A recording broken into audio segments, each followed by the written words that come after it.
morning, afternoon, Flosstube. I'm Becky, the Maine girl in Arizona, and I'm a week late recording because last Sunday was the day before school started, and I was, let's just say, I stayed up later than I wanted to, doing more schoolwork than I wanted to. So there was no Flosstube happening last week. Anyway, but wow.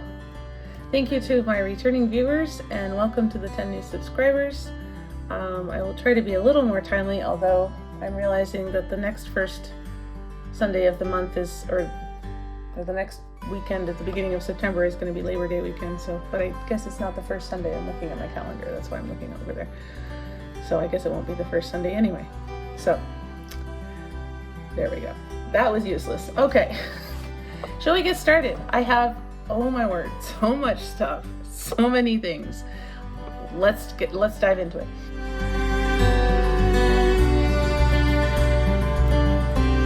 First thing I have is a drawing. The first drawing I had was for a Pass the Stash. I finished this last Christmas. It's a Barbara Anna Designs Let It Snow with little scissors. I did a color conversion, so mine doesn't look quite like that. But I said for people to comment in my last Maine Flosstube video to say scissors if they would like to be in the drawing, and Martina, the German stitcher, won that drawing. And I went and checked out her YouTube channel, and I'll link her below. Excuse me. She's just finished a really cute design of Ratatouille, so go check her out if you don't already follow her. And so Martina, I'll be tagging you so that you know that you've won. And then I had a giveaway for, I think it was meant to be 100 subscribers, so I think that's it. So this is the Butternut Road. This is from my own stash. I am not going to stitch her, and you know, somebody would like it. So I said for people to comment teacher, and Jolene of Always Be Yourself won that drawing. So I will be commenting on both of those ladies' profiles, and hopefully we can get them sent off. So yay. All right, so I'll put that on there. Okay, finishes. I see that I very, I'm looking at my notes. Yeah, it's messy. I was working on that quilt for my principal and thought I would have it done. I thought I would have several other things done too. I didn't have any finishes in July. Not one.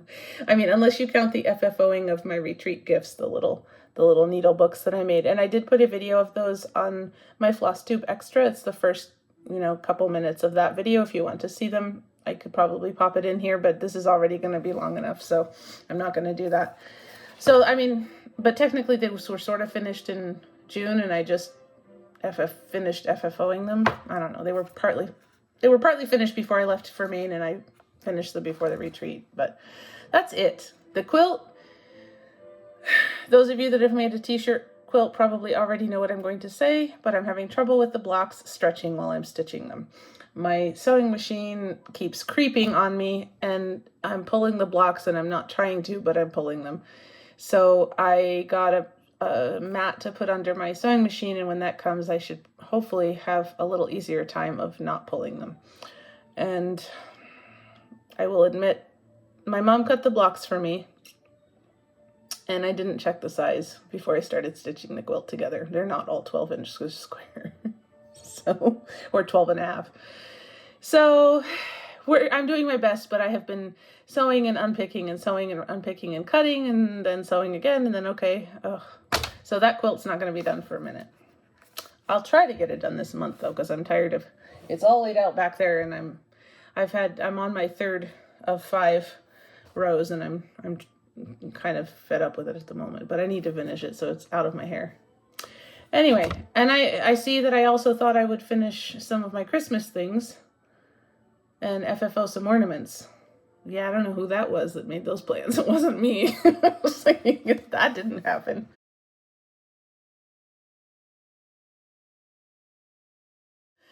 But I do have some new starts. which I will show you some of them in due time because 2 of them were retreat starts, and so that goes with the retreat haul.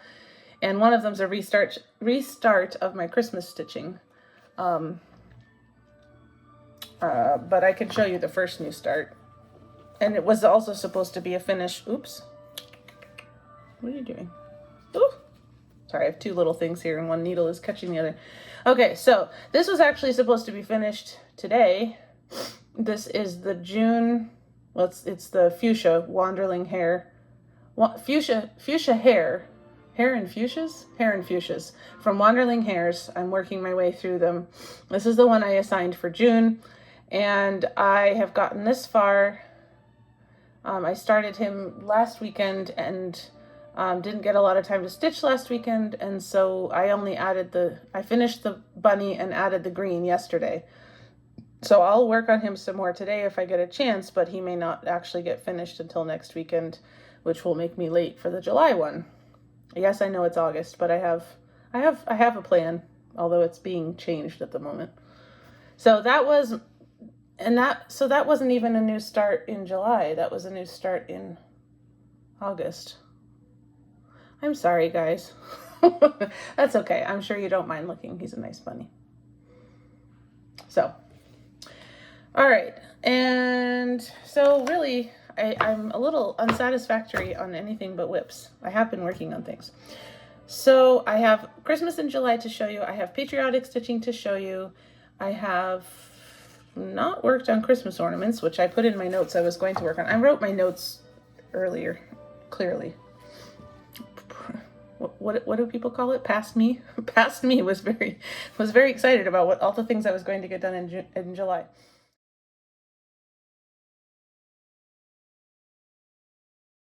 All right, I did get some progress in on, I guess this is progress now. So progress, people. I did get some in on Let Joy Be Unconfined. This is by the Blue Flower. It's on a random piece of white 32 count, I think. It's a wedding present for one of my cousins. He got married last Labor Day weekend, I want to say.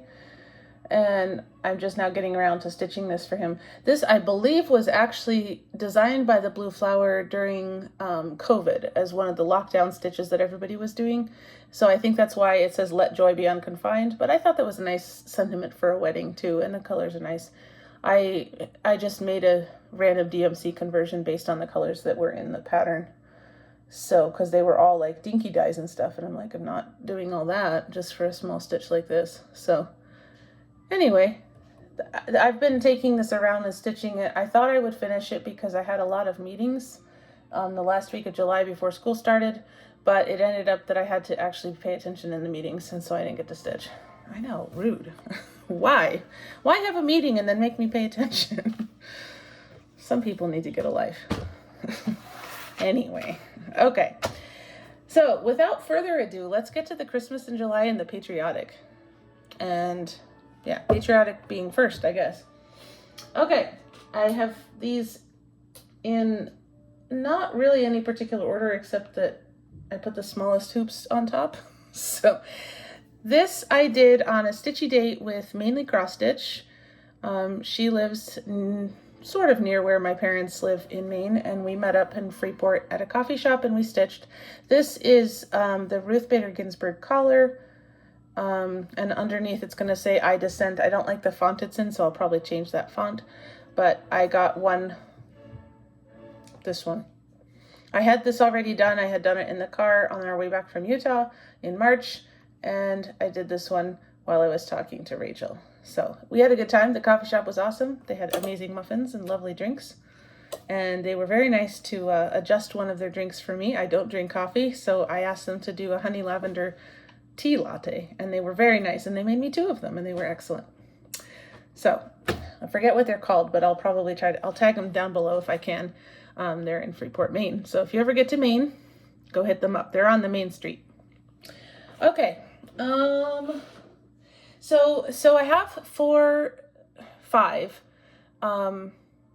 patriotic whips that I usually do the first few days of July. And I wasn't planning to do the US flag for reasons. I was going to do the Canadian flag, but for other reasons, which I will tell when I tell about what went on my trip to Maine. You'll find out there was a reason the flag didn't get stitched either.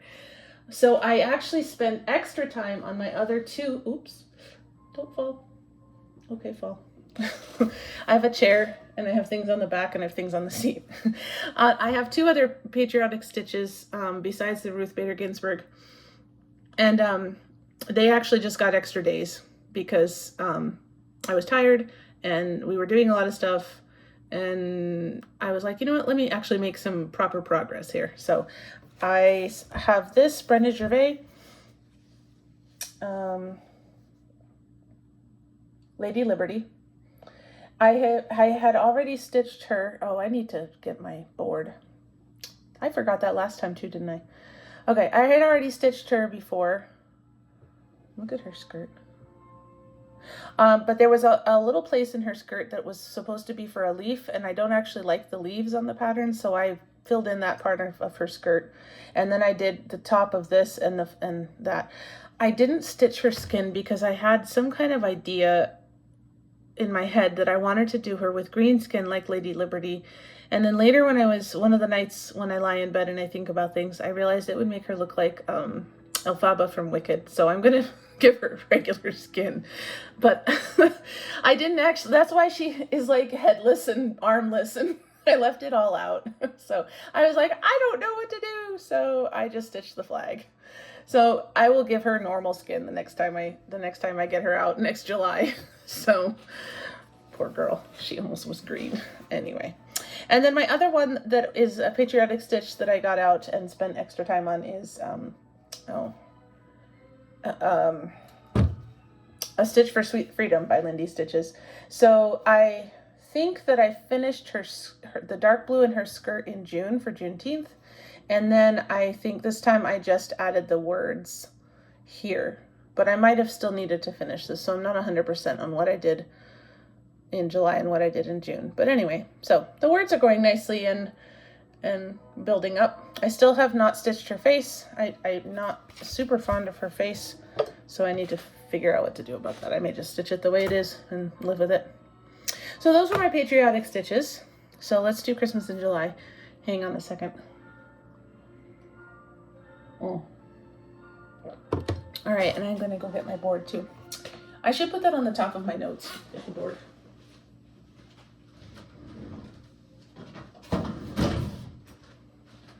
One of these days I will give you guys a tour of my stash closet that's right there. It's quite organized, although I have too much stash. Did I say that? I have fewer containers than I need. How's that? Anyway, okay, here we go.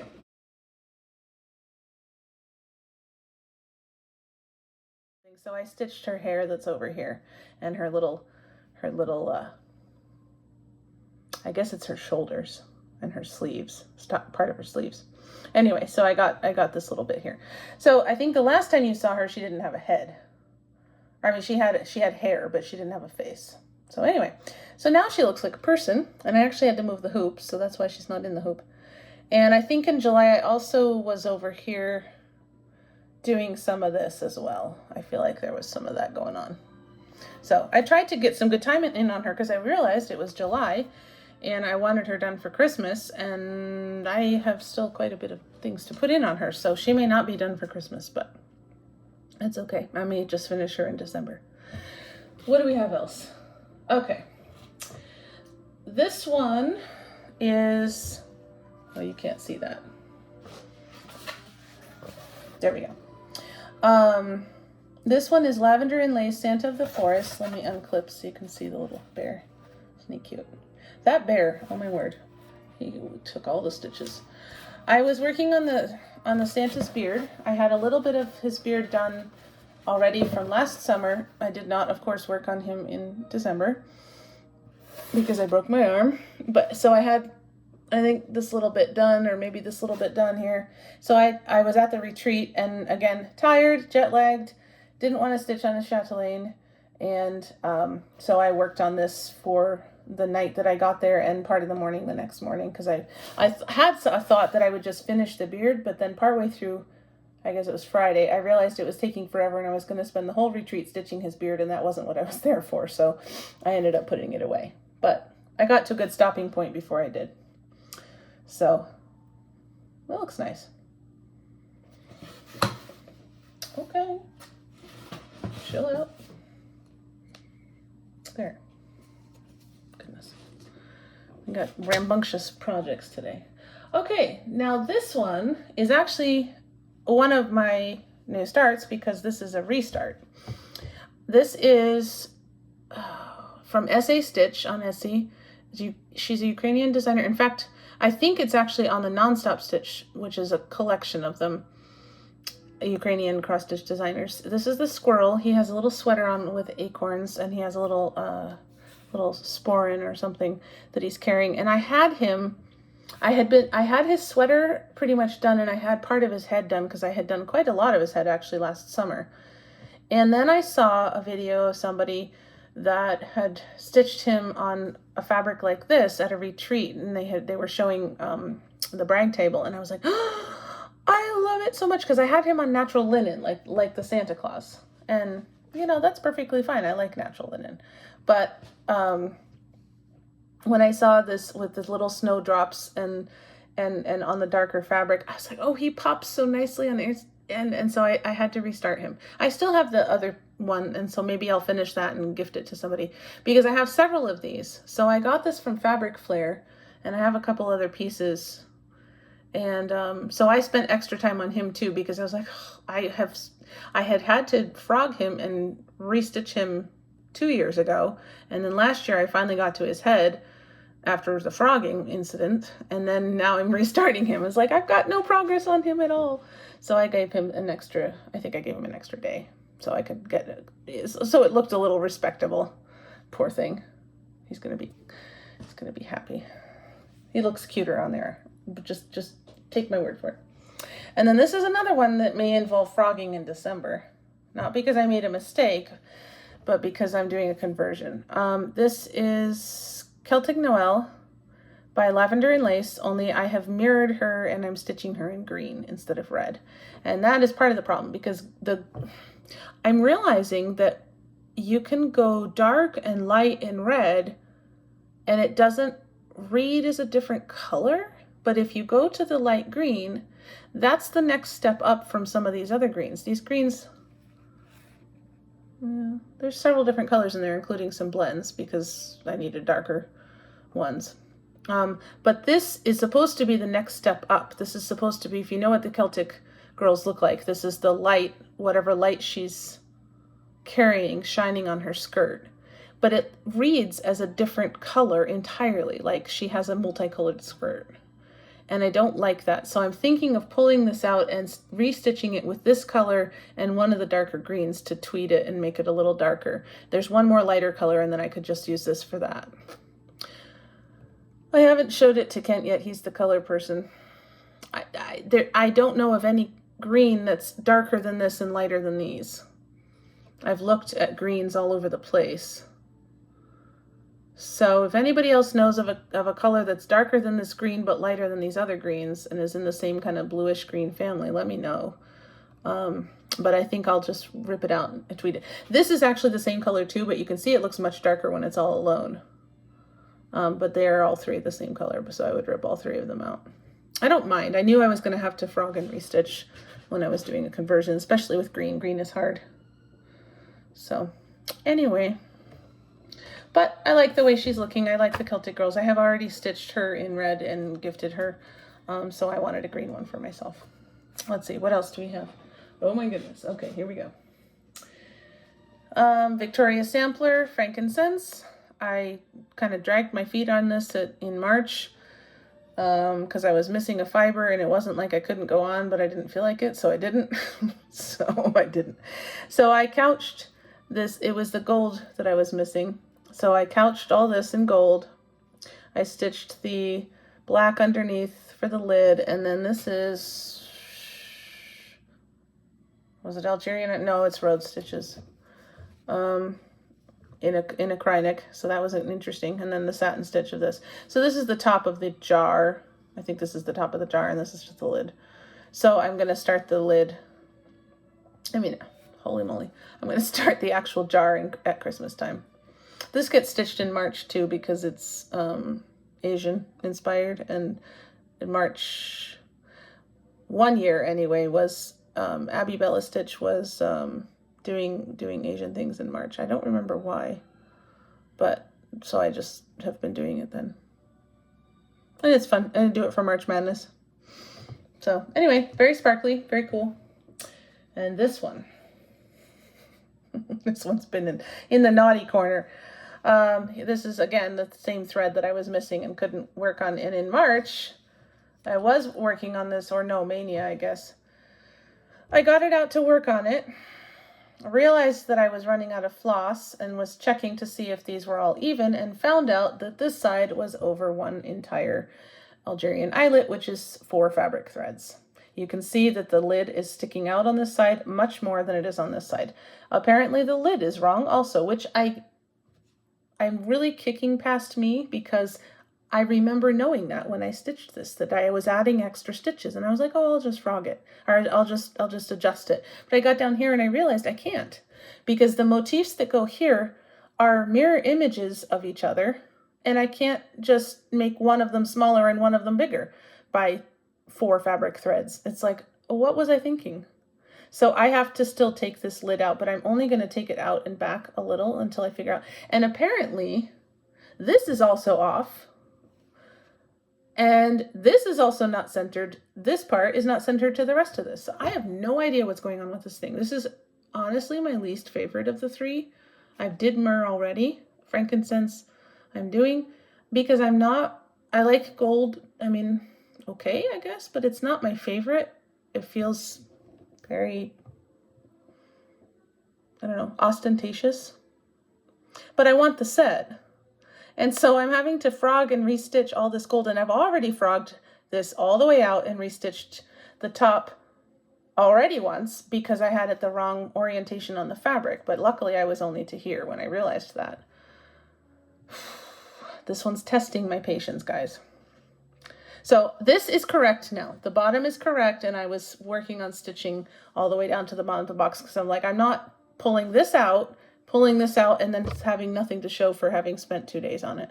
So it was a lot of a pain, let me tell you, to weave in all the cut ends here on this side with this cry neck. This is number 8 cry neck. It's pretty thick. So if you can see, I have a lot of really pulled. That's from tucking the ends under.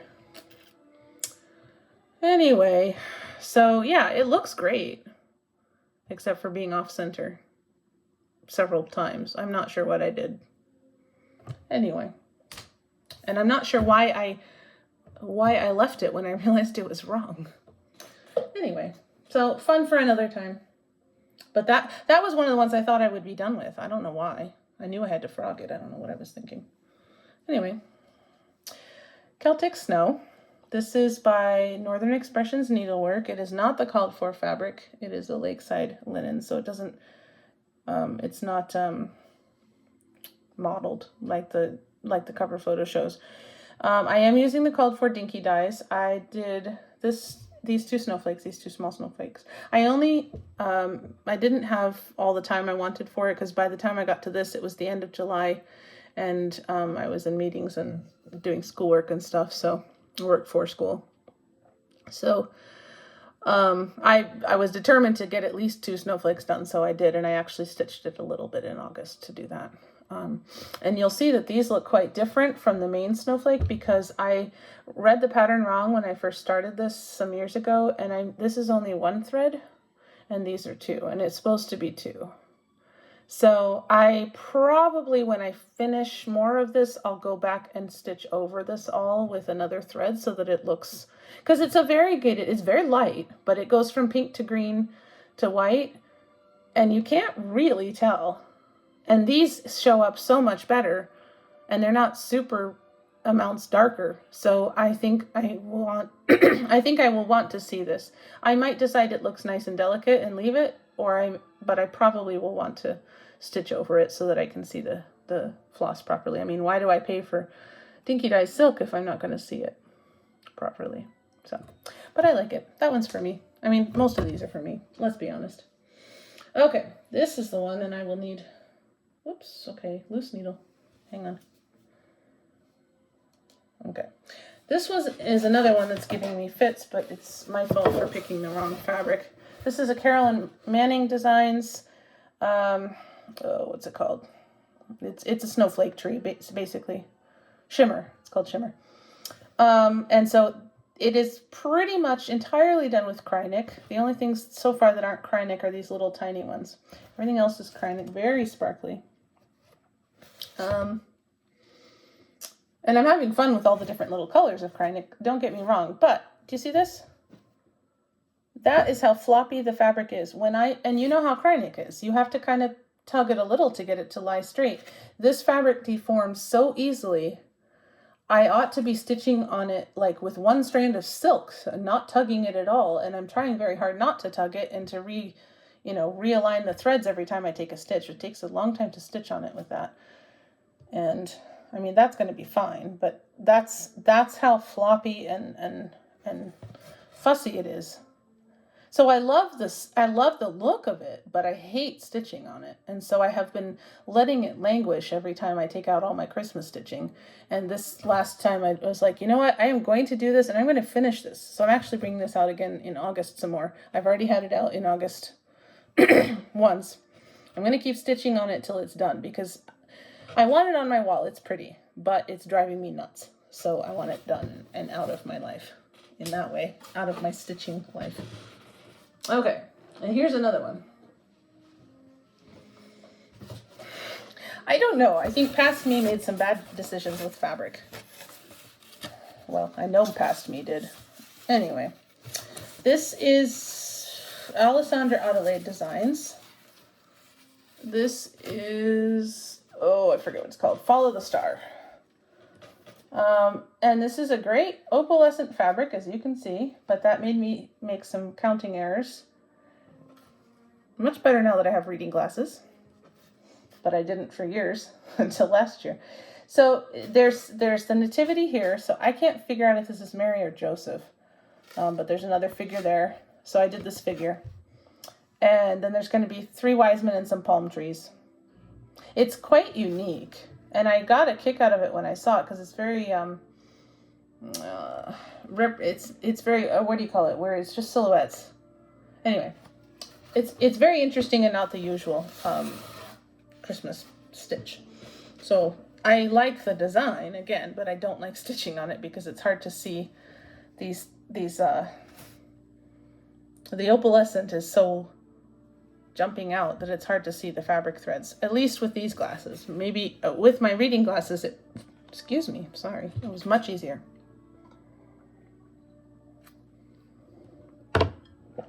All right, here we go. More Christmas. I have 12 Christmas pieces. So, and I didn't stitch on the 12th one, but I'll tell why. Okay, I thought this was,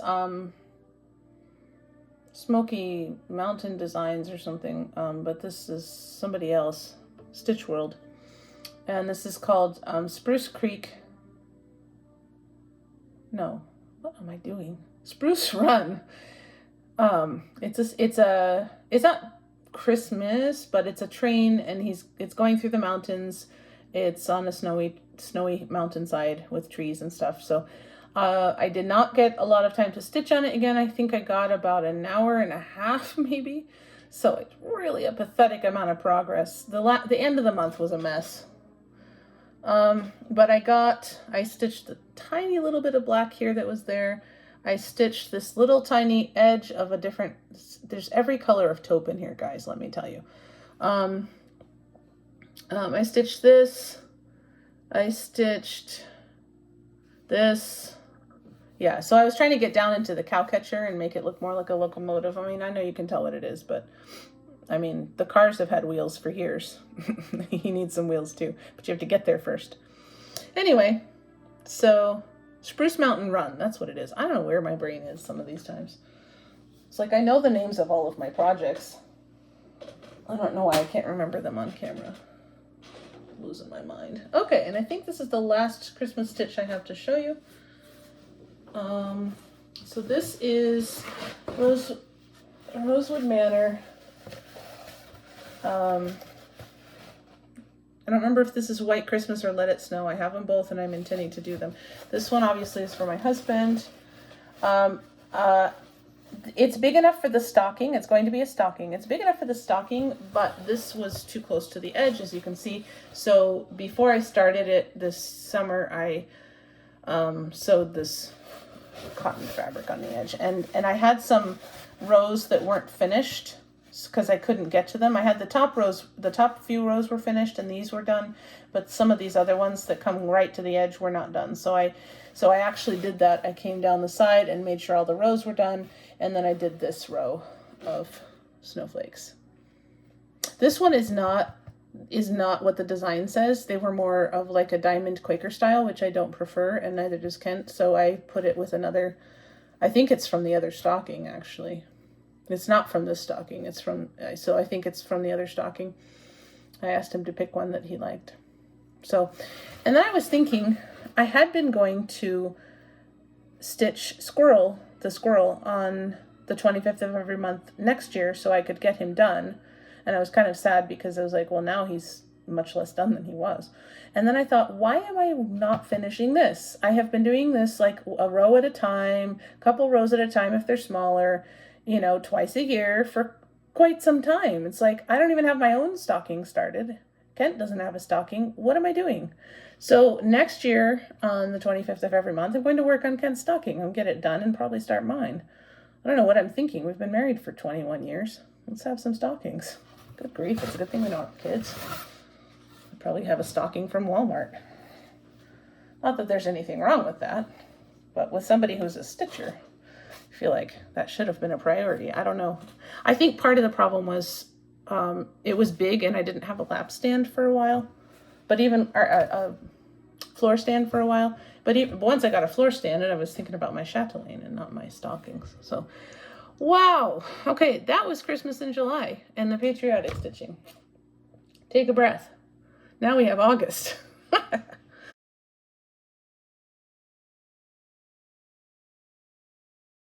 All right. Whew. So August, I'm back to my regularly scheduled stitching, the things that I normally stitch on a regular month when I'm not doing something special. And I know it's kind of hard to tell because I do Mania, I do March Madness, I do Christmas in July, and I do Selfish September. And I do some stuff in October that I don't do any other time. So it's hard to tell that I have some regular things, but I do. Like if you watch my videos, you'll see the same projects coming back most months.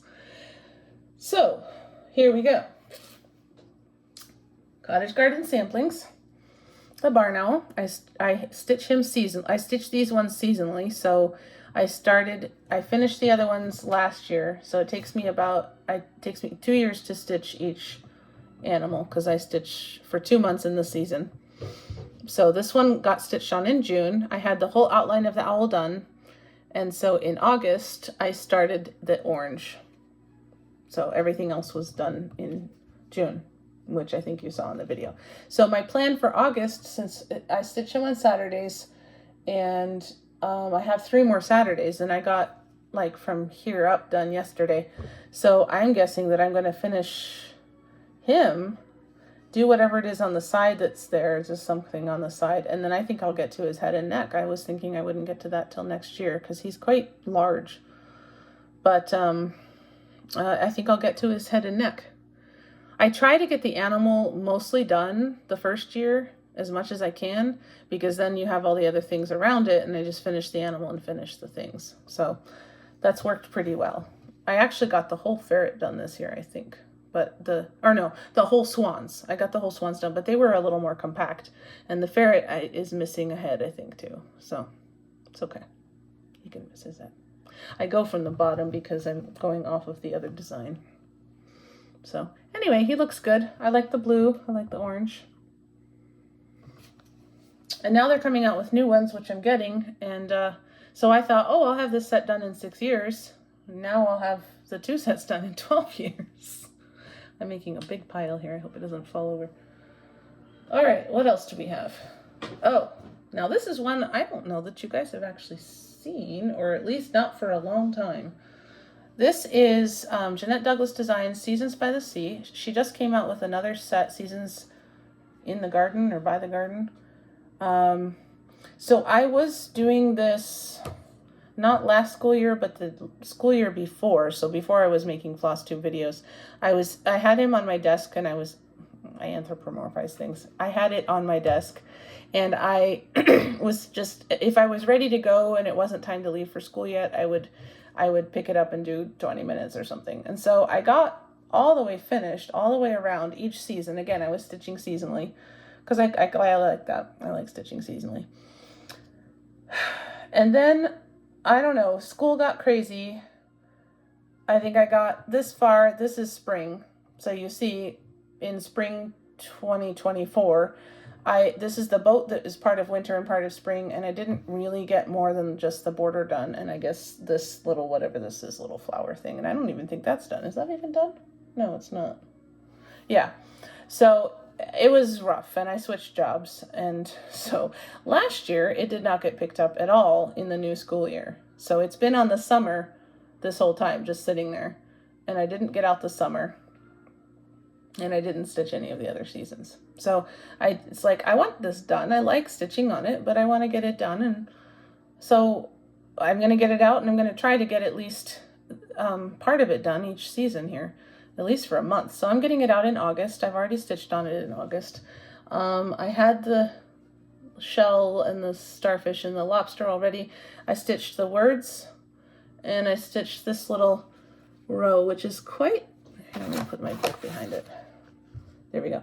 It's quite intricate. It's little tiny Algerian eyelets, something that's called a tied long stitch, and then little scallops that are sort of kind of like road stitches in a way.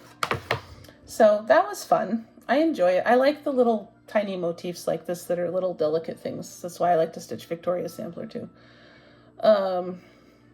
So all four of them come together in a Bargello pattern with waves and things in the center, and they all kind of meet.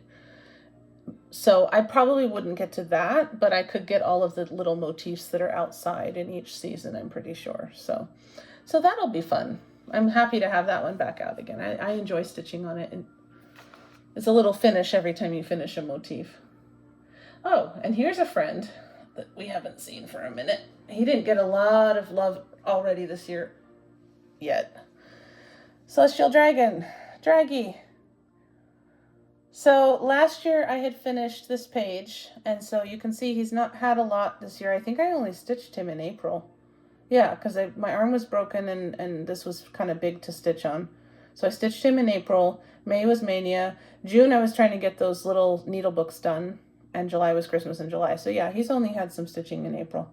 And I hadn't picked him up yet in August because of school starting, because again, all these fractional stitches and lots of counting, and I was like, I'm not going to screw him up, because I already had a major frogging with him. Was it last year? Oh yeah, I guess it was last July. I had the side, I can't hold him up and talk about him at the same time. Here we go, dude. So I had, sorry, now he's sideways, but I had all of the side done with the Celtic, not the 1/1, thankfully, not the 1/1 Chinese symbols. This is by Teresa Winsler. Sorry, I think I forgot to say that. But I had all of this side done, and I had to pick it out because it was off.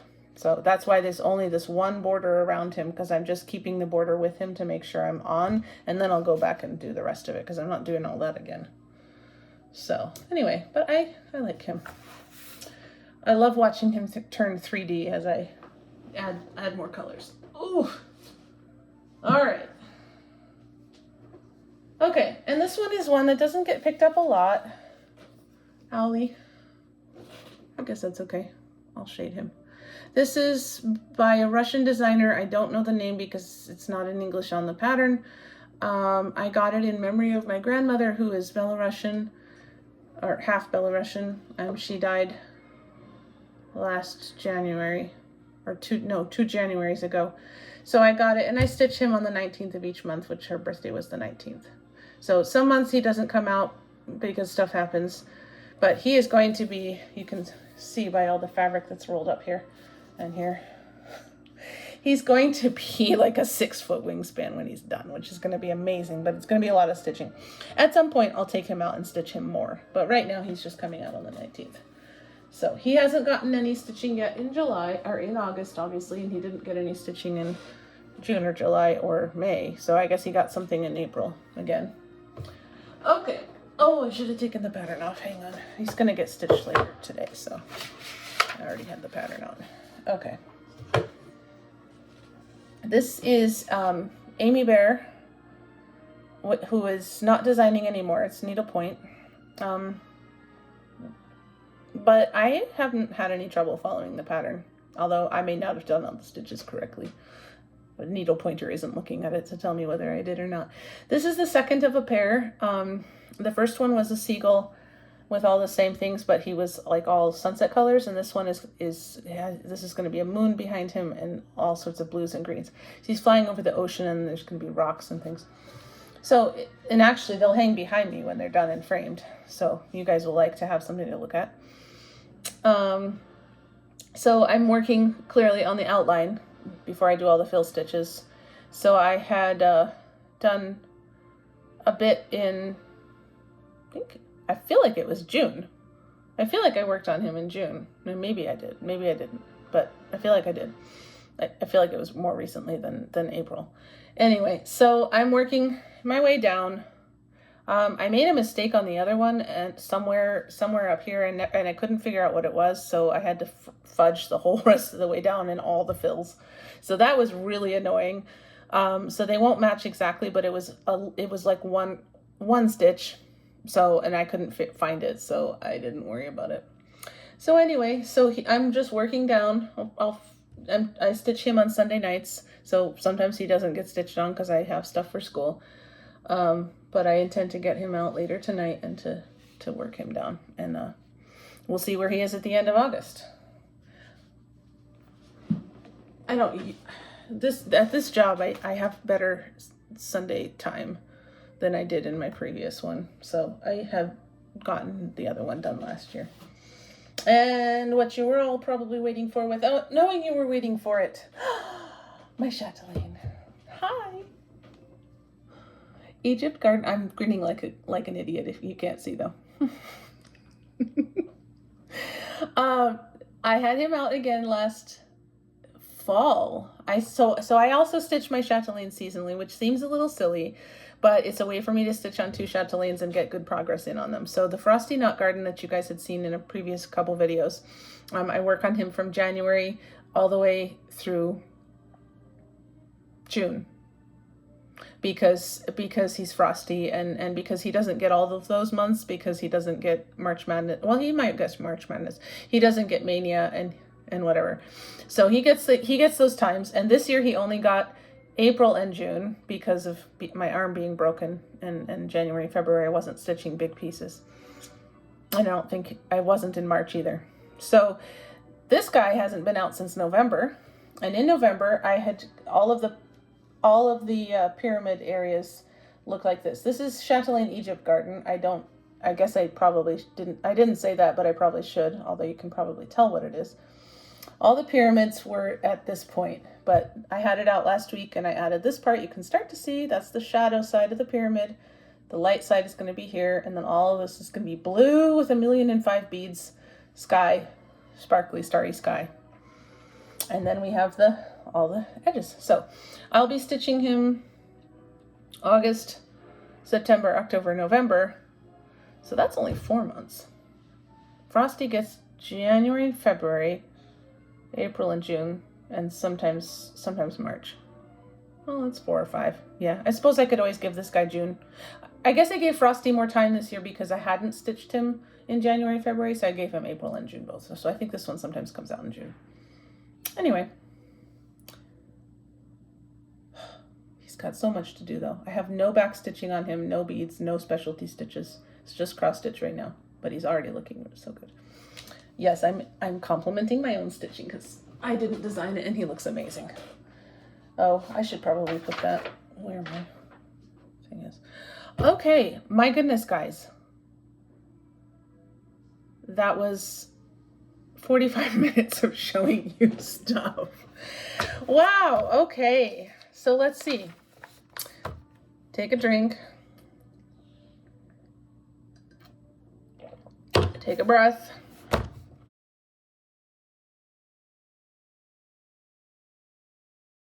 All right. So now, in order to talk about haul, and also to talk about the retreat. So, yeah, let's do haul, and then I'll do the retreat and haul. So this is haul without retreat and haul with retreat. You'll figure it out. Okay, this is the sugar glider. We've all seen it. Koala's coming in the mail, so I don't know when he's getting here. I was kind of hoping he would get here by this video, but he'll probably come tomorrow. Anyway, so I'm getting him with the floss, although he didn't come with, what is this? Grapevine? He didn't come with the Classic Colorworks chocolate cream pie, and I don't know if that's my fault, or I think I looked back at the order and it wasn't an option, so I'll have to get that.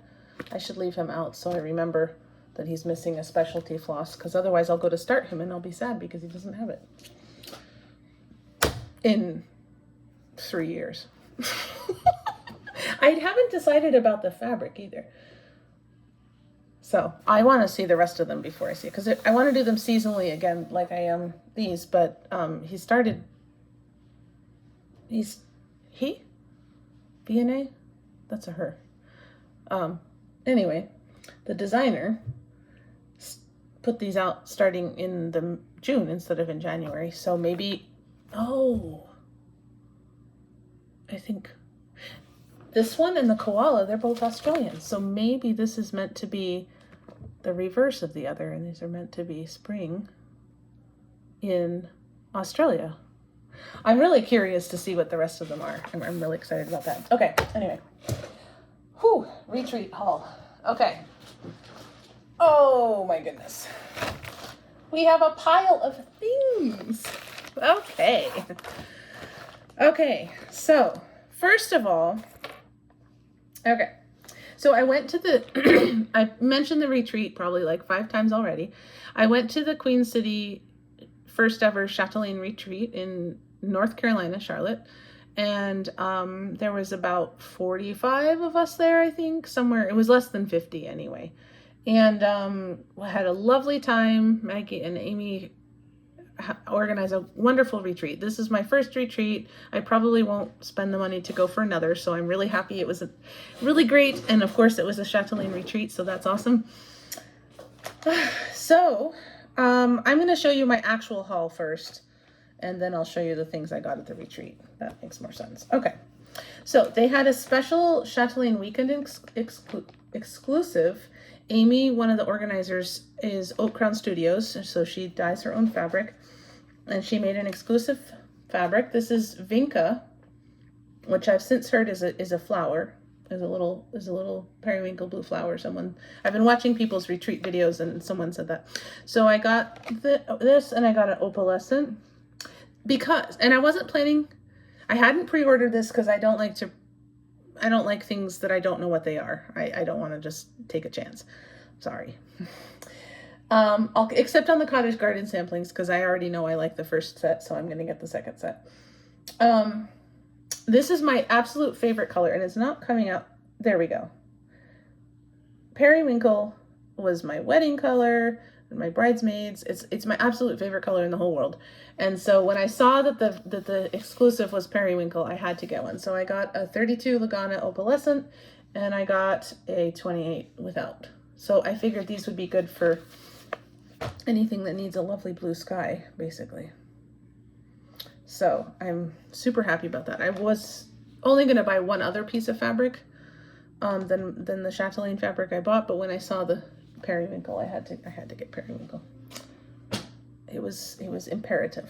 Okay, and so this one I got, and I'm not going to unfold it because, oh, you're not seeing the color.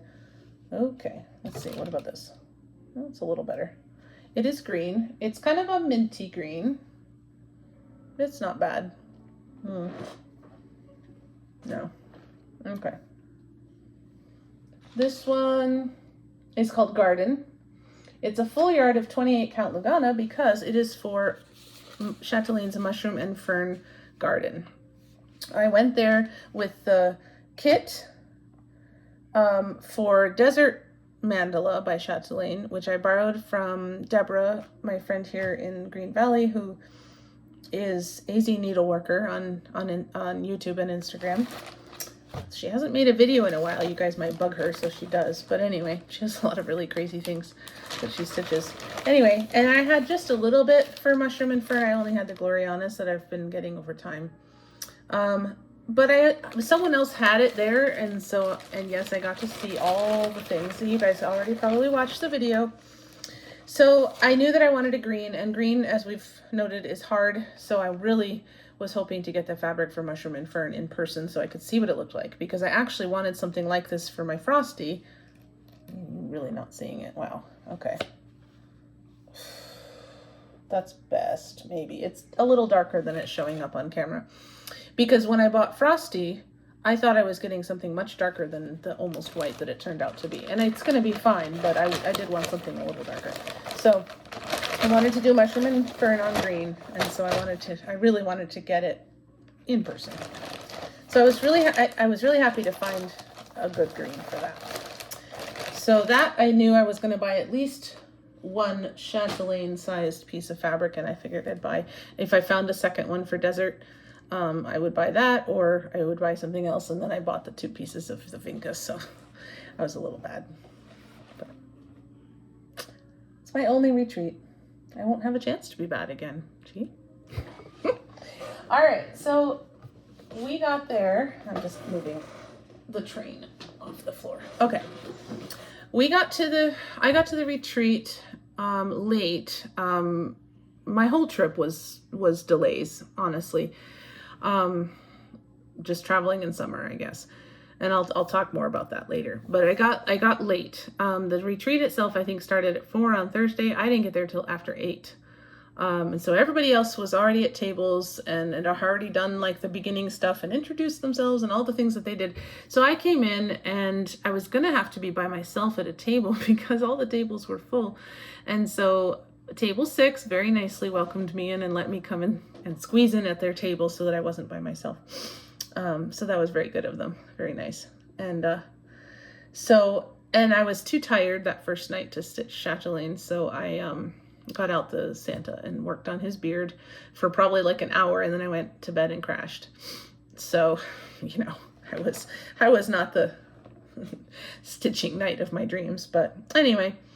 But we got lots of really great stuff because this was the first Chatelaine retreat, and Maggie and Amy weren't sure how many people were going to want to go. They had limited it to 50, and I think fewer than 50 people showed up because there were some last minute cancellations for various reasons. And so we actually, I think, got a lot more retreat swag than we might have gotten otherwise because it was so small. They will be doing another one. I was going to say this at some point, might as well say it now. They will be doing another retreat. They're going to continue them next July. And signups start August 15. So you need to go to like the Queen City Facebook group, or I'll tag them down below. Kitschy Whips is Maggie, and Fiber Arts Amy is Amy, the 2 organizers of the Queen City Stitch Retreat. And so the signups will go live on August 15, and you have 24 hours to send them an email. They don't, it's not first come, first served. It's just open for 24 hours, and then they'll do a lottery based on anybody that's emailed them within that 24-hour time frame. So it's actually kind of nice for those of us who are in different time zones or work or whatever. So you can just email them when you have a second and let them know you want to be in the thing, and I think they probably have more information on their Instagrams and YouTube channels. So check them out. They'll be in the show notes, so you can see that. But anyway, get yourselves in for Chatelaine 2026. It was a very nice weekend. It'll be 150 or 40 people next year, so you'll have a much better chance of getting in. So it was really nice. They know how to throw a retreat. But don't get I was saying that to say, don't get too excited with all the swag I got, because I think we got more swag than you guys would get because we were a smaller retreat. So don't don't get mad if you don't get all the things.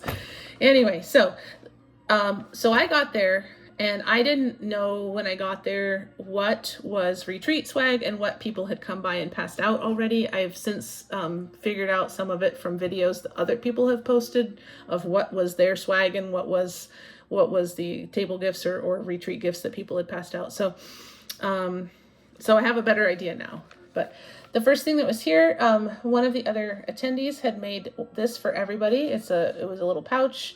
Look at the little pull, this little jewel.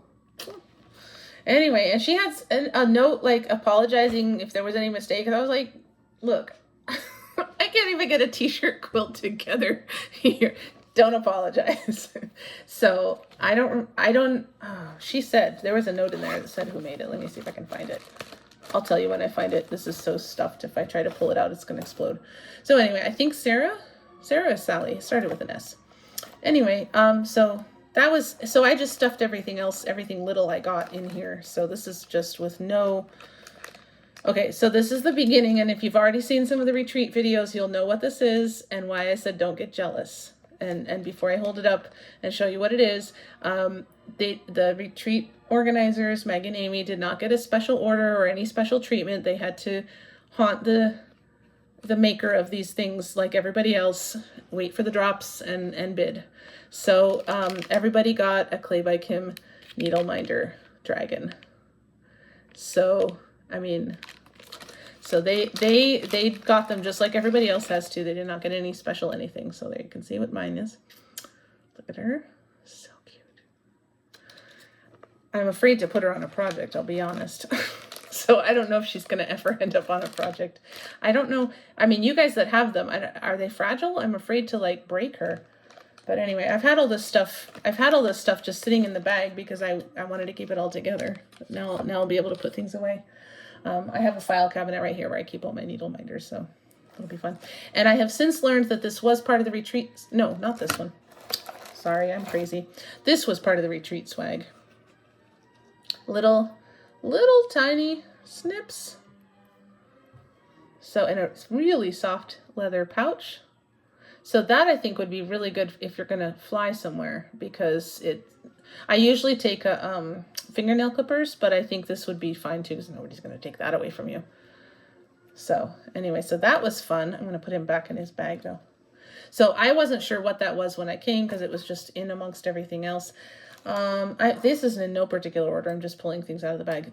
Someone came by and gave pens. I want to say her name started with a C, but I am not 100% sure. It looked like I feel like they had made these themselves. So they're all different little beads and treasures. And I picked the one with an owl. So, and they just twist to open. So that was helpful because we needed to write some things sometimes and I didn't have a pen. So that's going right in my jar right there. Oh, look at it. He's so cute. All right. This was part of a table gift. Shay gave everybody a bag of chocolate. The chocolate is gone. The chocolate was gone before we left. And then there was a needle minder on the bag. And this one is teal. This is Fine Beauty. It looks a little black, but it's a dark teal. Anyway. So I'm trying to keep them away from the computer, but also set them down. And then this one actually wasn't retreat at all. I just put it with it. I got this, Rachel, mainly cross stitch. She sells needle minders and she brought me one when we met up in Freeport. And I'm sorry, Rachel, I didn't actually think to bring you anything, but don't worry.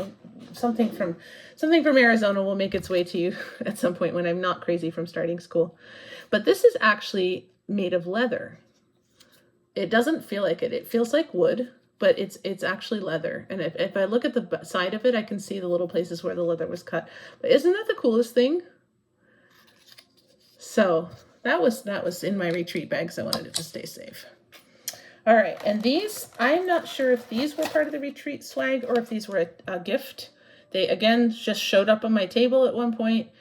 And so, again, probably, maybe they wouldn't let you bring this on a plane, but again, little something to just tuck in and snip away. And I think I'll keep these at my sewing machine because I'm always maybe I could even get one of those magnetic hooks and hang it from my sewing machine, because I use my little cross stitch scissors at my sewing machine, and I'm always kicking them underneath and can't find them.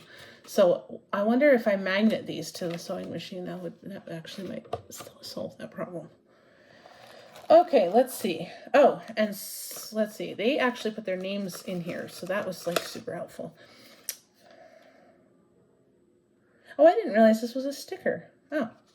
So Dawn TCB and Paige Fowler 40 came by and let everybody choose a needle minder made out of a bead, and you can you see? I don't know. Yeah, there you go. You can stick your needle into it as well as put it on top. So that's kind of cool. And then there was a little Chatelaine sticker. I didn't realize it was this sticker. I thought it was just a piece of paper. That's fun.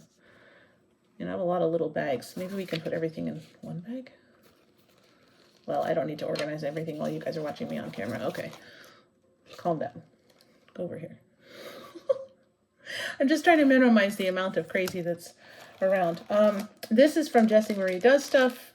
She made, I think this was a photo she took. She said it's the gazebo by the duck pond at Virginia Tech. So I think she made these. They're for floss drops. And then they come with a little, one of those wiry things that you screw the end on, and you put them in, and then a caramel. I didn't actually eat that because I had put it in here and I didn't see it, so we'll see. Okay, let's see, what else do we have?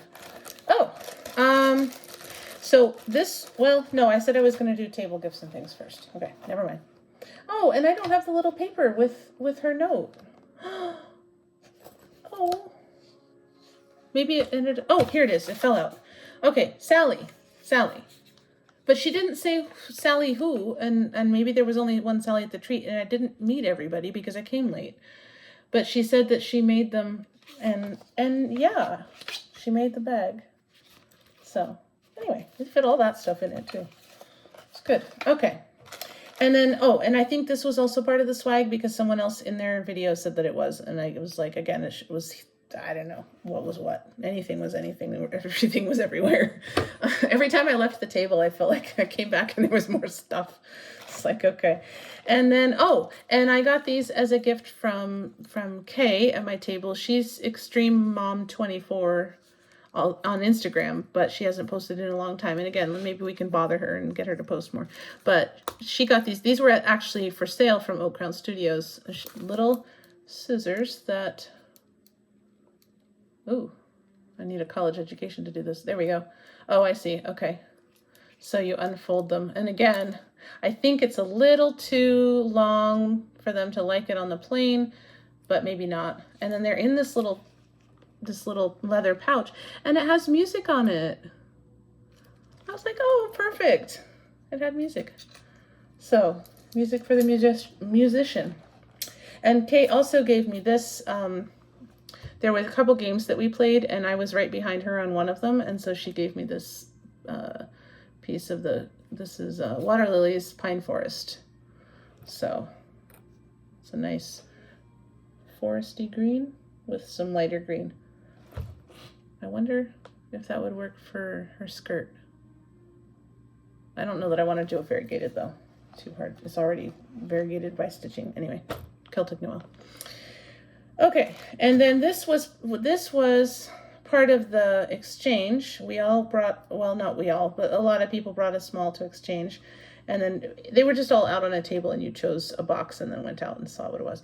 So, and I found out later that Rosie, Midnight Stitches, had made this. So I actually found that out yesterday. So it's a little Mill Hill kit, little purse. Look at all the beads, of course, because it's a Mill Hill. She just put a little magnet on the back so that it could magnet to things. And then I'm not sure if this is meant to be the handle of the purse or if that's just more, drapey kind of chains. But I guess if it's magneted, it would just hang down anyway. So I think what I'll actually do is take this and put this at school on my file cabinet so I have something nice to look at. Because, made pretty things. My mom made me a crocheted cactus, and I have it there too. It's like, I have stuff here. I can look at my own stuff too. And I don't have anything, I want to look at nice things at school too. Okay, so that was all of the table gifts and the just things that showed up on my table. This I know was part of the retreat swag. So they gave us several different little offcuts of fabric to practice our specialty stitches on, because we all signed up for, when we signed up for the retreat, we signed up for which of the 4 Chatelaine workshop designs we wanted to do. So there's the rice stitches, the Jessicas, the eyelets, and the Rhodes. And I signed up for the Jessica stitches because I know how to do the other ones. Although I may need to get the Rhodes workshop because it's gorgeous. I was like, oh my goodness. So we got little, and I think there was a little hoop somewhere. I'm not sure what happened to it. It's maybe in the other bag. And then European Cross Stitch gave us a bag with there's little scissors. I don't think it's a needle minder. I'm not sure what it is. And then there's just some silk and some beads, and they had some fabric in there, so as a little gift. And they also gave us 10% off of a Chatelaine. No, not European. Illa. Chatelaine, Martina's daughter, who is running Chatelaine now that her mom has passed away, I don't know, 5 or 6 years ago, I think, very suddenly. And her daughter is not a stitcher. She is a knitter, I think. But she has kept Chatelaine going because she knew how much everybody loved her mom's designs, which is really awesome of her. And they're working, she and Dawn's TCB are working really hard to update the website and have some more pictures on it, photos on it, and things like that. So, and find all the designs that I guess are squirreled away in her mom's computer somewhere, and get more designs up if they find any more.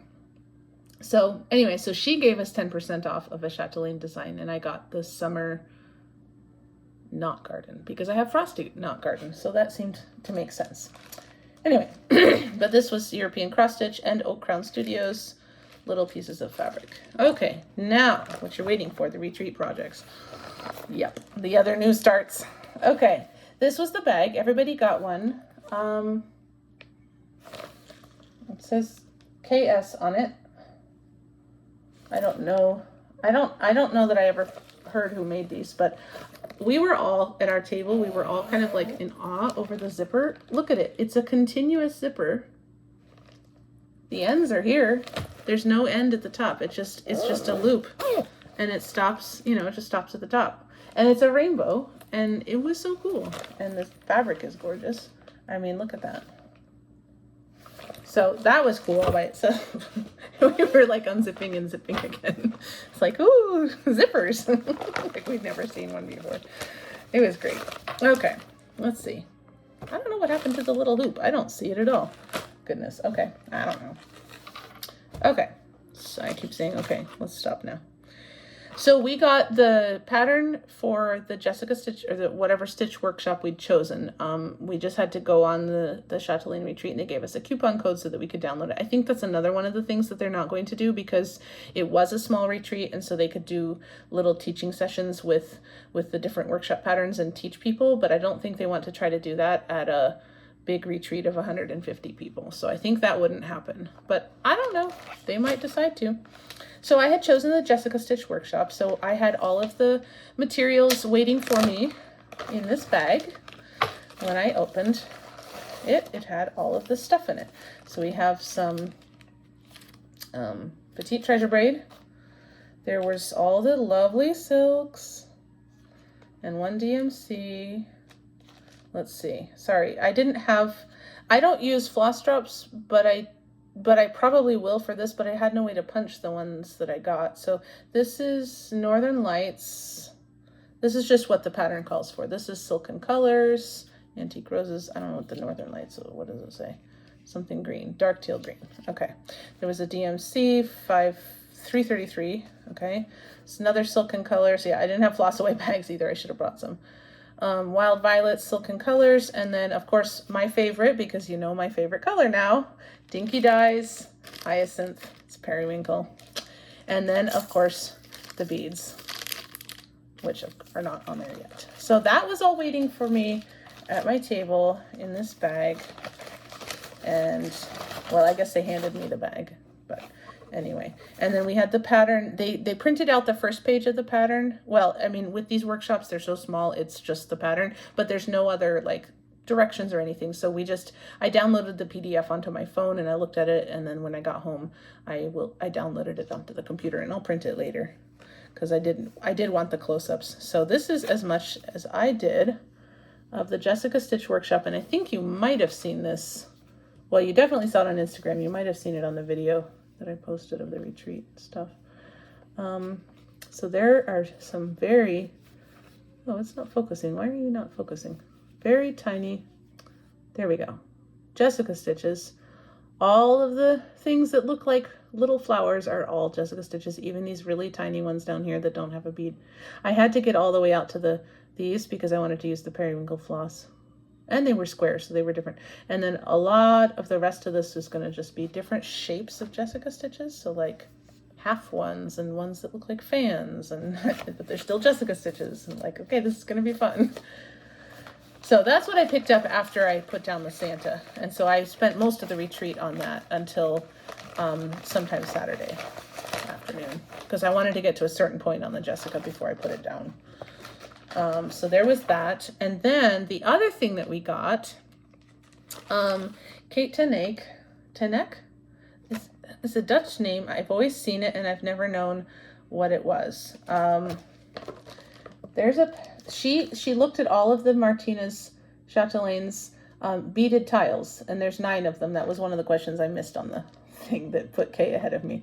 And so she designed one like it with water lilies. All of that is beads. I think she said there's like 4,000 beads on this, and it's only 129 by 129, y'all. This thing is sparkly. It is going to be insane. She actually was thinking, Martina, didn't really ever give directions for beading. She just said, here's all the specialty stitches, here's how to do them. Oh, and and then have fun with the beads, enjoy beading. And didn't actually really give directions on how to bead, assuming that all of the people that were stitching her designs knew how to do it. And so Kate thought that she would make this as a workshop for beading. So this is how to bead. So again, we had 1 page of the pattern, and then you could go online and look at some other parts of it. And so these little fish in the center are over 1. And somebody else, who was I watching yesterday? Owlin Gator Stitcher. She said that she actually did them over 1 10 stitch, 2 over 1 10 stitch. So I was like, I'm going to do that because I did the over 1 stitch fish in Egypt and they were smaller than this, although there were more of them. So I was like, yeah, I'm going to do that. But look how cute. Oh, it's going to be great. And then, I'm going to have to get another beaded tile because they can't be alone unless Katie makes another one. And she is Sosna Stitches. She hasn't actually put out any designs for the general public yet, but she had something stitched up at the retreat that was absolutely gorgeous, and I can't wait till she puts it out. And I didn't know it wasn't a chatelaine. I saw it on the brag table with everything else, and it's in the video, so if you watch it, you'll see it. If you know your chatelaines, you'll know it's not, because I was like, man, I don't remember that as a chatelaine, and then I found out later it was hers, and I was like, oh, well, I was right, it wasn't a chatelaine. So this is the start I have. I only started it like late Saturday afternoon, and the fish are here somewhere, so it's just the darker blue around the fish, and because I wasn't trying to do over 1 anyway. So she supplied all of the specialty fibers for us, and we just had to bring the DMC. So let's see, because we'll look at the sparklies. Okay, again, favorite color here, guys. I'm sensing a theme, but I didn't do it. Okay, so we have Petite Treasure Braid, 3 different colors. Okay, guys, before you fall over, she did say there was 4,000 beads in here. Look at this little tiny tile. Look at all these beads. Holy moly. And then there were water lilies, ivy, this is water lilies, sapphire. I like all blues and most greens, so I wasn't unhappy with any of the colors, but the periwinkles have my heart. And the celadon. Uh-oh, I hear my dryer. I'm busy. Okay, I think the rest of this is DMC. Okay, so yeah, so they supplied the specialty things and we supplied the DMC, and that was just part of our retreat swag, I guess. So I'm really looking forward to Kate's new designs whenever they come out. I will be haunting her Instagram until they come out, and I was excited to find a new to me designer. I think I had followed her on Instagram, and maybe she has 2 accounts, but I didn't realize she was designing these things. So that was cool. Anyway, my goodness, you guys. You know what? That's not too bad, though. An hour and 15 minutes to talk about Christmas stitching and all retreat things. Not too bad. Not too bad. Okay, I'm going to take a drink.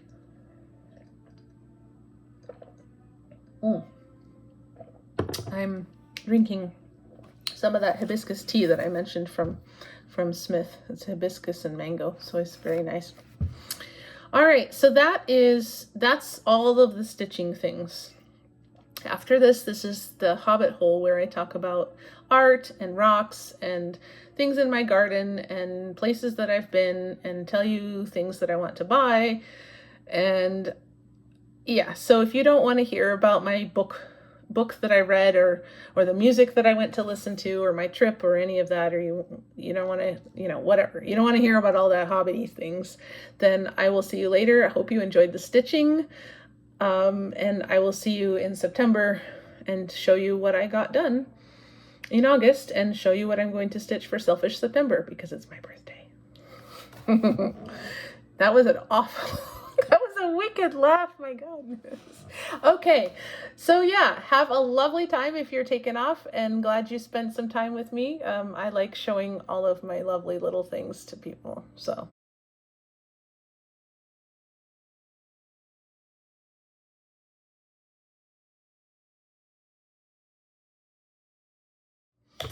And if you're still here, let's go in the Hobbit hole. We've still got a lot to see. So, I'll start by talking about the rest of my trip. And I have pictures, so I'll talk shortly and then show pictures. Shortly? I'll talk quickly? Quickly. I am an English teacher, guys, whatever. Okay, so at the beginning of July, my husband and I went to Maine for 2 weeks. Mostly 2 weeks. It was more like a week and a half, to spend some time with my family, and then I flew from there down to North Carolina, and Kent flew home to Tucson. So I'll tell you the good stuff first, because the other is drama. Okay, so we had gotten, back in January, we had gotten concert tickets, and this is the music portion of my things that I tell you about. I usually tell you about some music that I'm playing or listening to, so this is part of that as well. We got tickets to Tanglewood, which, if you don't know, is a very snooty concert venue in the Berkshires in Western Massachusetts. I have heard about the Berkshires, had never been there. Apparently it's where all the rich people from Boston and New York used to go to play, and I probably still do, for all I know. Anyway, it's very scenic and pretty wealthy from what I could see.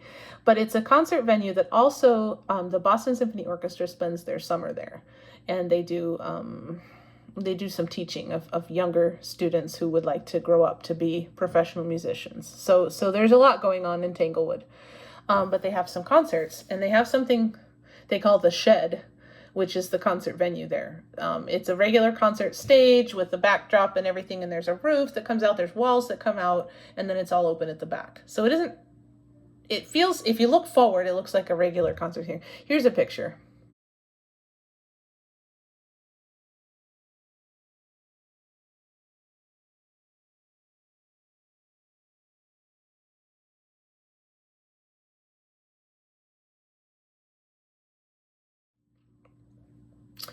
So that's the Shed, and we had gotten tickets back in January for a Russian pianist called Danil Trifonov. Danil Trifonov. And he was going to play the Rachmaninoff Third Piano Concerto. And Kent and I both went, we're going to be there at that time. We've got to get tickets. So that was our anniversary little thing, to go get tickets to Tanglewood and go hear him play the Rachmaninoff Third Piano Concerto. And it was amazing. I cried. I don't know if Kent cried or not, but I cried. The microphones were set up perfectly. You could hear everybody doing everything, all the little tiny solos in the orchestra. When they came in, you could hear them perfectly. And they had screens, so that even though we were sitting in the middle, but we were sitting like halfway back, and they had a screen right in front of us, and the cameraman was doing an amazing job. He would zoom in on the pianist's hands, and then if somebody was playing the oboe as a solo, it would go over there. You could see the oboist, you could see, the guy over here playing the English horn, like all the different little people doing different little things. You could see it. We like concert videos because we don't usually pay for tickets that are close to the stage. So I like to be able to see the video and see who's doing what. And some concerts are better, some videographers are better at zooming in on the right people at the right time than others. And so that was one of our favorite types of videos, is where they see everybody. And so we really enjoyed that. And then, they got to that final cadenza at the end, and we're just like, it was cute, I'm sure. We were just sitting there holding hands and like squeezing each other's hands, and like I was crying a little, and it was great. It was an amazing concert. And then they played symphonic dances. Sorry, man, I got red in the face. Y'all, don't look. Hoo boy. And so the concert got out, and then of course, you have to sit in, all the cars are going out and everybody's leaving. And so we had to drive. The concert, Tanglewood, is 5 hours from my parents' place in Maine. So we drove, through, we left about noon, and we drove through New Hampshire and through Vermont. Very scenic, very pretty drive. I saw some places I'd like to go live. Kent went to college for a year and a half in Vermont at a school for people with dyslexia and other learning issues. So he wanted to see the campus again and some of his old hangouts. So we stopped for a little bit. We got some food there at the little store by where he used to go and get snacks and things. So and then we made our way to Tanglewood. So we'd already driven 5 hours Kent had driven 5 hours that day. And so then we were going to go stay with some friends who live outside of Boston. And so that was 2 hours from Tanglewood. So we didn't get there till after 12. And they just, we had the door code, and we just let ourselves in and went to bed. But they have 3 kids, 2 of whom remember us. They used to live here in Tucson, and they moved out to Boston last year for his work. And so the kids were very excited that we were there. And so I think they were supposed to be quiet. I heard some shushing outside my door at one point, and then, but it was still much too early when we woke up and came to see everybody. But we went out to breakfast, and then this is the other thing that made me cry. So apparently I was very teary that weekend. They live in Woburn, which I didn't know where that was, but it's outside Boston, but it's apparently just a few minutes from Lexington and Concord, which I grew up in Maine. Okay. I grew up hearing about the Revolutionary War and pretending to shoot redcoats in the woods and all this stuff. Sorry to all you Anglo people. It's like, we're fine. I was a kid. It was our version of cops and robbers. Anyway, so I had always heard about Lexington and Concord, and there's actually a Lexington and Concord in New Hampshire that I had friends from, and then I found out later as a kid that it wasn't the right one, and I was very confused. And so my friend knew that I had never been there and that I wanted to go. So on our way home from breakfast, she's like, do you want to go to Lexington and Concord? And I'm like, yes. So it's so hot. It was 95 degrees, which in Arizona is not terrible, but it's very humid in Massachusetts and Maine. So, but we stopped at the Green where they had the Minutemen stand, and I'll put some pictures in a second. And, I had to tear up again because, I grew up with that and hearing about it, and then just actually getting to see it. And they have some historic historic houses that are still there, and some things about different historic people. There was an African-American man, and I forget what his actual name was, but they called him Prince something, and he had a whole display about him, and that was cool because I didn't know that, obviously, because it was back in the 80s and nobody talked about anybody really back then, although I did know about Crispus Attucks. And I'm trying to think. She wrote poetry. Phyllis Wheatley. So I did know about them, but mostly, it's all old dead white men. So, I try very hard to make sure that I have some balanced history books in my classroom. And whenever I see one, I snatch it up. Anyway, so that was cool. And then we kept going into Concord, which, if you are a studier of literature, is home to a lot of famous literary figures like Louisa May Alcott, Ralph Waldo Emerson, Thoreau. So, oh my goodness, we didn't actually take the tour of the Alcott house because the kids were tired and needed a nap, and it was very hot. The house was air conditioned, but we went into like the gift shop area and looked at the gift shop while everybody went to the bathroom. So I'd like to go back and go sometime, but the kids were too little to really appreciate that. So, but I got to see the gardens and the house itself, and Emerson's house was like just down the road, so we took pictures of that. And then we were going to go to Walden Pond, but when we got there, it was roped off for some kind of thing they were doing to fix the footpaths or something. So I'm like looking out the car window, there's Walden Pond, And so that you know how much of a dork I am, I took, my lit class, I was English, double English and music major, and my lit class in college that we read Thoreau's Walden, and our teacher gave us each a little vial of Walden Pond water. So I actually have that somewhere, put away very carefully, a little prescription bottle of Walden Pond water. And I was like, I want to see it. So, but I couldn't get out and see it. So that was fun. And then, we hung out with them for a little while longer, and then we drove up to, back up to Maine. So it was nice to see them for a little. They had a lot of stuff that they had going on that they needed to do, so we couldn't stay again, but it was nice to just see them for a little bit. And next time we go to Maine, we'll see them for longer.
That was Tanglewood, and then the outside Boston adventure. And then the next day, when we were back in Maine, one of the things that Kent had said he was on his bucket list is he wanted to see puffins.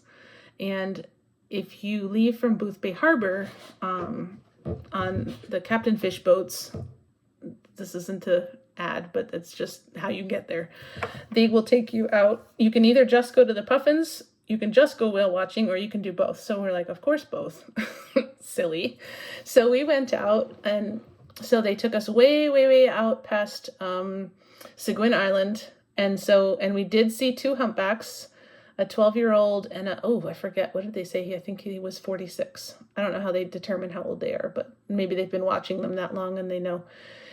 Anyway, so we saw them. So I'll put some pictures in of that.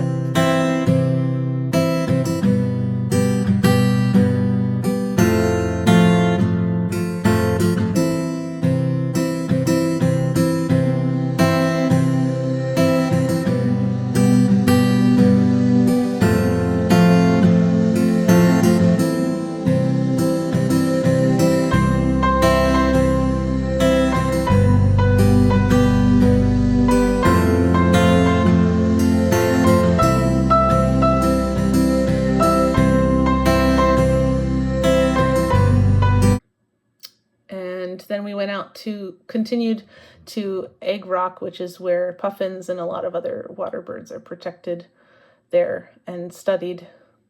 It's a very small island. The boat just goes around it. You can't land and get off because they don't want to disturb the birds. And the researchers are like in bird blinds and they stay there all summer. They don't just go and come. So that was very cool. Very windy.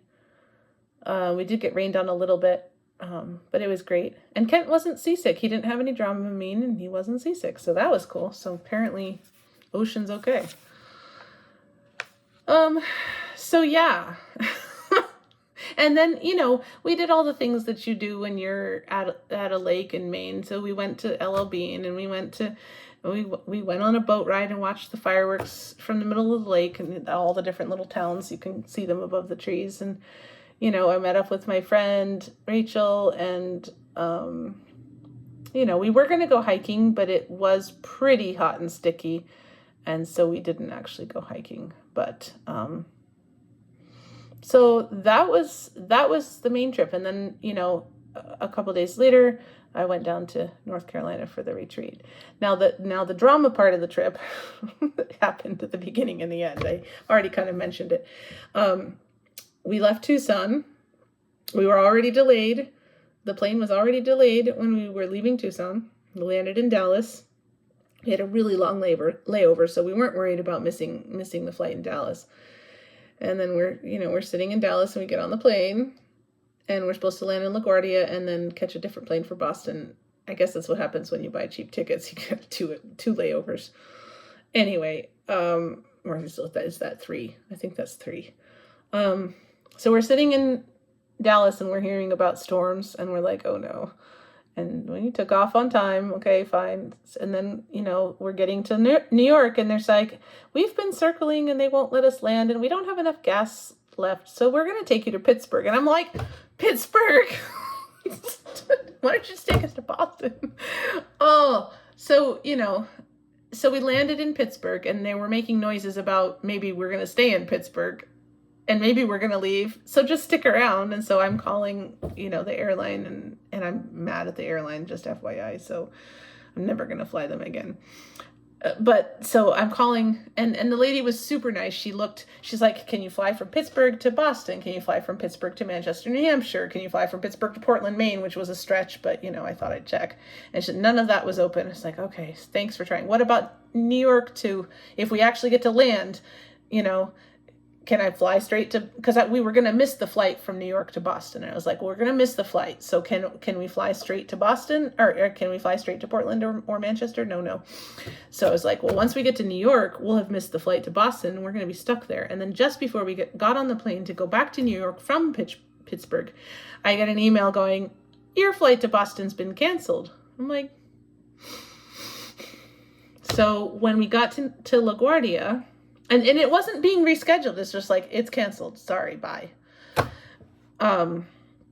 We got to LaGuardia, and there was just people everywhere. People at every gate, on every chair, on the floor, in the concourses, like where you go between terminals, and they're just on the benches by the windows, all over the baggage claim. There was just people everywhere that had been stranded because their flights stopped at New York and didn't go on to wherever they were supposed to go.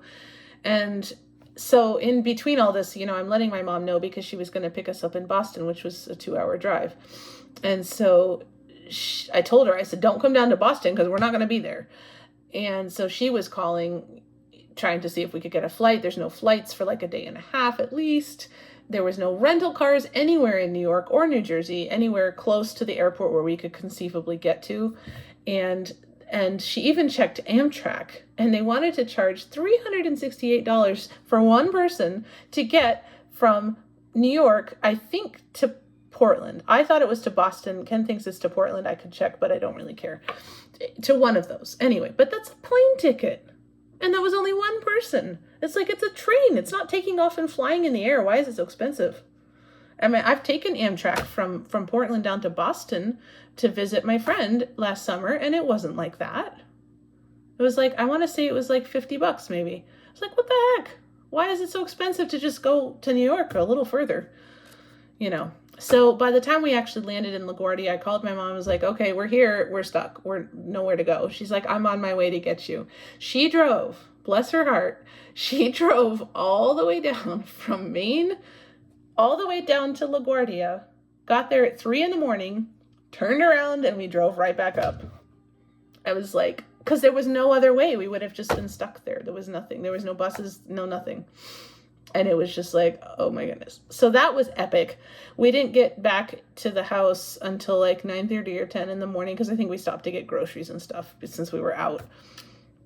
And then we all just kind of crashed. But me, I don't sleep very well in the daytime, so I think I managed about 2 hours. I hadn't slept, you know, in the plane or in the airport. I need to be in a bed. It needs to be dark. It needs to be quiet. I'm sorry. And sometimes that doesn't even work. So that's why I was so tired and didn't stitch the Canada flag, because I wasn't trying to stitch a bunch of Algerian islets when I have had 2 hours of sleep. And that was July 1, all this flying stuff. So I was going to stitch the Canada flag on July 2. It's like, nope, we're going to keep Lady Liberty out, finish the flag. That's simple. We can do that. Oh, my word.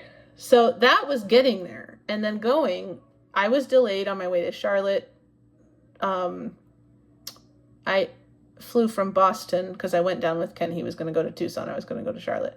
So I flew from Boston to Atlanta. Got delayed. I think I got delayed both places.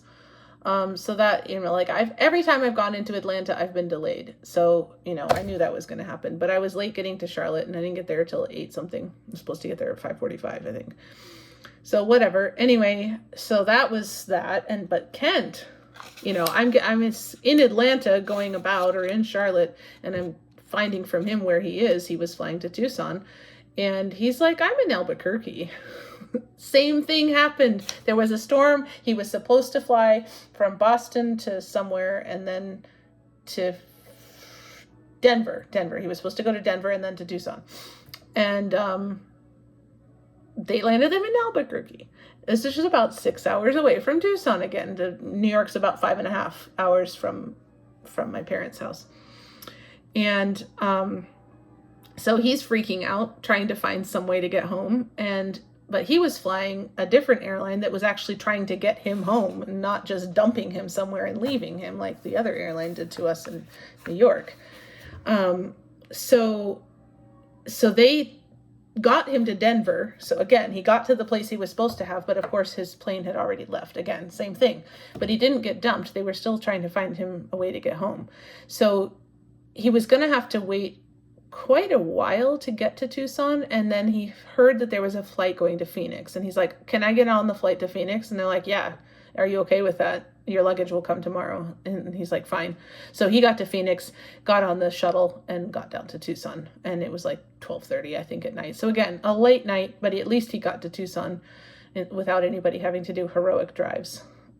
My mother-in-law is very good, but I don't think 6 hours, 12 hours of driving it, you know, would be her forte at night. My mom is a night nurse, and so she's used to flipping her schedule like that, but my mother-in-law is not. And she's also a lot older than my mom, so by about 11, 12 years. So anyway, that was the drama of the trip. I got home without any trouble. I did have a delay, but I landed in Tucson when I was supposed to land in Tucson, which was like the only time we went anywhere on time the entire trip.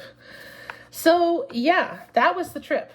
Very quickly, it's 1:36, 1 hour and 36 minutes. I'm going to very quickly tell you the other things that I have. I don't have much. Most of everything was the trip. We had a good trip. It was a nice time. I got back. I played three organ services on the Sundays after. So this is actually my first free Sunday in a while that I didn't have to get up at some silly hour to do something. And so I did a bunch of practicing. I had meetings for school, and school started last Monday, the 4th. So that was my July. So I don't know how relaxing our vacation was, but it was definitely more relaxing than what came after. So, oh my goodness. Anyway, so that was a lot of drama. Shall we have some Hobbit kitchen food? And we probably should have had the food first. Goodness.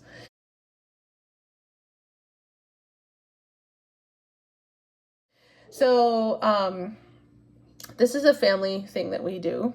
It's a Betty Crocker recipe for cornbread, but we always add blueberries. And I saw in Costco when I got home from Maine that they had wild blueberries. And I said, oh, look at that. They don't seem very much different from the regular ones. They're a little smaller, but. And then I also made this weekend peach cobbler. So yeah, I know. Look at that. With browned butter. Some good stuff. I'm not eating it right now. I'll have lunch first. But in my family, we eat the cornbread with honey and milk, and we have it for breakfast. So I actually already had cornbread this morning. So yeah, I'm looking here. I'm looking at my notes. I was in watching everybody's retreat videos, I was writing down everybody's tags so that I can tag them for the retreat stuff. But Maggie Kitschy Whips has made has made a playlist of everybody's retreat videos. So if anybody says Chatelaine Retreat 2025 in their video, she's adding them to the playlist. So that was fun. So I haven't seen all of them yet. I think Jessie Maria has one, and I'm watching Amy's right now. I think I have one more. So, but I've been adding everybody's tags, so it's like it's all scribbled over here. And so I'm trying to see what I actually was going to talk about. Okay. Oh, here. So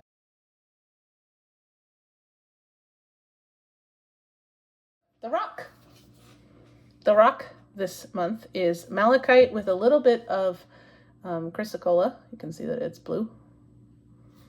So again, gem show, fun stuff. Does it say where it's from? Peru. So again, malachite, chrysocolla, azurite are all copper sulfides. I don't know, but they turn the rock the colors. So azurite being a very dark blue, and the malachite being a very nice green. See, this is what I need for my girl's dress. See, and it does go light. I don't have a problem with it going light, but it just seemed like a big jump. Maybe it's fine. She's the malachite girl. I don't know. Okay, don't fall on my mouse. Okay, and then I will put in a video here of a piece of art that we have in the house. It is a replica of Gustav Klimt's The Kiss, very famous. I know some people are cross-stitching it right now, and we purchased it when we were in Thailand. We were in Chiang Mai. We lived in Thailand for 2 years, and we went north to Chiang Mai for a Christmas break one time. Well, we went to Chiang Mai a lot, but this time. And this was by a Vietnamese artist showing off different methods of lacquer work.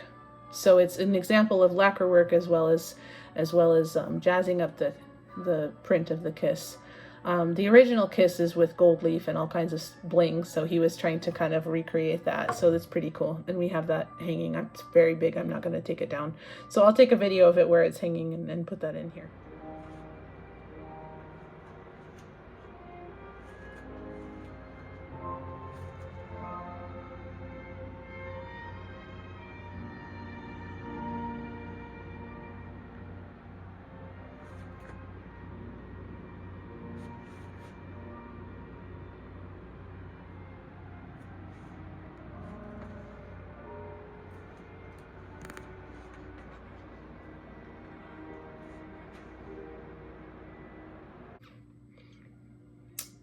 And I usually tell you about a Flosstuber. I'm going to tag everybody down below whose tags I know. Some of them are Instagram tags, some of them are Flosstube tags. I'll try to separate them. So I'm not going to tell you about anybody in particular, just tag everybody that was at the retreat. That I know their tag. I don't know everybody's even. And then my shop designer, I already showed you, Kate of Sosna Designs. Sosna. But she will be coming out with some new things. That's her Instagram. I'll have her down below as well. And so haunt her until she comes out with her things. Looks great. The music I wanted to talk about was the Tanglewood concert. The Jeannette, the book. Okay. So while I was in Maine, there's a series of books by Jeannette Chapman. They're partly time travel, partly romance. I know, they're trashy. It's okay. But they're all set in the north of Maine. And so I thought, I've read them before, and I have them all. Jeannette Chapman, it's fun. It involves mythology and all kinds of stuff. And I enjoyed reading. It's kind of funny to read because she obviously lives in northern Maine, because I knew what she was talking about, and I haven't really been up there much. But it was funny to hear her describe people from my part of Maine as Southerners and decadent because we can go to the store anytime we want and all this stuff, because northern Maine's a lot of woods. And so it feels funny because that's kind of how people in southern Maine feel about the rest of the U.S. Like, oh, you guys, you don't know how to survive or anything like that. So it's funny to read them. Her perspective amuses me. So I read all of those while I was in Maine, probably instead of stitching, but also while I was sitting in the airport. So I read that series, and I'll link them below, because I enjoy them. I get a kick out of them. And if you're from Canada, it's probably very similar.